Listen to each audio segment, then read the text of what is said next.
So, what is our question today, Jennifer?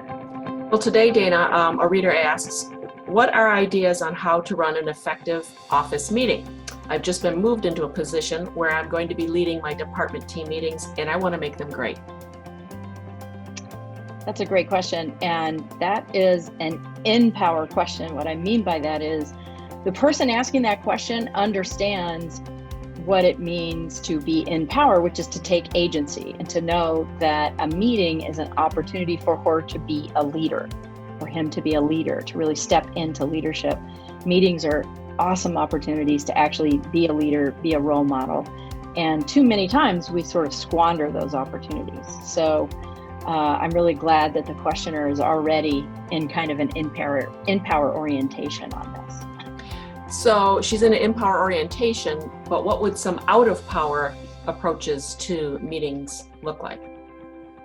Good question. So an out of power approach would be a lack of agency, a lack of proactivity, sort of sitting in worry. Oh, I'm worried my meetings are going to be so boring. I'm feeling anxious that people won't want to come to my meetings. In a sense, it's the same question, Rich, which is how do I run a good meeting? How do I run a meeting that doesn't suck? But she's asking it from the standpoint of, I know I can run a good meeting. I know meetings are an opportunity for me to be a leader. How do I do that? So it's the same question, but asked from an InPower orientation. Okay. So as you think about what other out of power meeting mindsets there are out there, do any come to mind?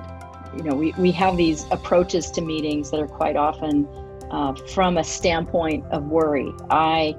I don't know how to deal with this question. Let me just grab some people and pull them into a room. I have to have an agenda. As long as I have an agenda, everything will be fine. I need to show up at all these meetings. I need FaceTime. People need to see me.